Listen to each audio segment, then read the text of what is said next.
pada saat itu yang didengar oleh Ricky pada saat masuk di ruang itu adalah jongkok. Sementara kalau kesaksian saudara Richard tembak, tembak. Jadi berbeda, itu penyebabnya secara psikologi kita tidak tahu fakta itu.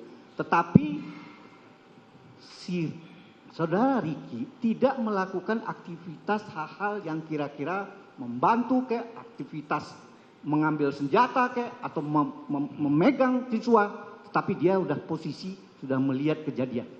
Bagaimana menurut ahli, apakah unsur, kalau tadi dibilang pertama masalah kesengajaan dia udah menolak, sekarang unsur ikut melakukan, bagaimana ahli melihat?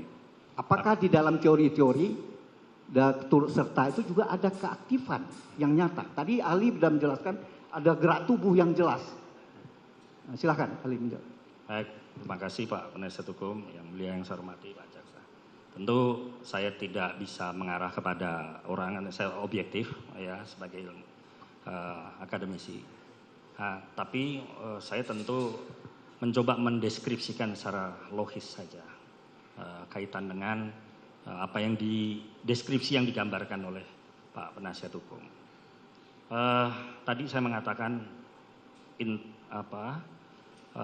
prinsip liability based on fault itu, ya, kata fault itu kata salah itu, ya, itu pastinya setiap orang dimulai dengan mental element must be present. Persoalan mental itu harus hadir dulu. Jadi kalau orang mau melakukan kejahatan tindak pidana yang sering disampaikan oleh para ilmuwan, apa yang disebut dengan mens rea itu, niat jahat itu, maka itu harus hadir. Jadi kalau ada sikap seseorang yang tidak mau mengikuti omongan seseorang, tidak mau mengikuti perintah seseorang, maka itu gambaran dari mental element, ya, yang saya sebut must be present itu yang hadir. Kalau dia mengatakan siap, saya laksanakan, atau iya Pak, saya akan laksanakan. Tapi kalau dia mengatakan maaf Pak, saya tidak mau, saya menolak, itu mental element must be present yang menunjukkan mens rea-nya nggak ada. Kalau ini dikaitkan dengan niat untuk melakukan perbuatan jahat. Jadi gambaran saya prinsip committed element, committed mental element itu harus komit antara yang nyuruh sama yang disuruh, atau yang merintah sama yang diperintah.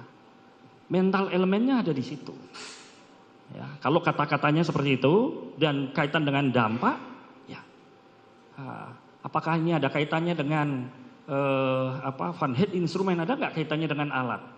Ini akan berbeda dengan misalnya memerintahkan, tolong ambilkan pistol, tolong ambilkan, sediakan racun, dan sebagainya. Kira-kira itu gambaran yang saya berikan yang mulia, yang Pak Penasihat Hukum yang saya hormati. Baik. Jadi jelas di situ bahwa kalau mental elemen itu tidak ada, ya bagaimana kita mau menilai itu mens rea? Kemudian bagaimana kita menilai bahwa dia masih diminta memanggil seseorang, ajudan juga, walaupun dia masih dalam keadaan bingung, dalam keadaan apa benar, apakah akan diklarifikasi dan di mana akan dilakukan. Dia belum sampai sejauh itu. Iya. Kondisi dia memanggil itu, dan kebetulan kan dia juga masih anak buah, pegawai. Apakah itu merupakan bagian dari aktivitas dia membantu atau apa? Ya saya rasa tidak Pak. Jadi saya sebutkan itu mental elemen itu kaitan dengan cause and effect tadi. Penyebab yang menimbulkan efek enggak? Ya. Nah, saya memberikan contoh tadi apa bentuknya Van Head instrumen. Itu alat apa yang diminta? Yang punya dampak terhadap kematian. Kan ini kan tuduhannya kaitan dengan kematian. Gitu. Jadi secara instrumentalis itu tidak. Ya. Apalagi kalau secara fisik diwujudkan willingly body, gerakan tubuhnya. Misalnya kalau seseorang dia tahu bahwa atasannya akan menembak, dia memegangi korbannya misalnya. Dia memegang korban. Itu willingness body, gerakan tubuh yang menunjukkan ya causal relation, ya hubungan yang secara kausalitas kelihatan. Atau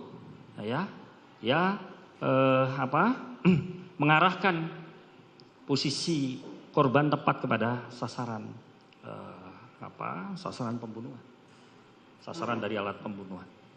Kira-kira itu Pak penasihat hukum yang saya bisa gambarkan dengan simpel ya. Jadi transfer of mensrea itu hanya akan muncul ketika tadi directingnya dijalankan, ya kan? Ambil pisau, ambil pistol.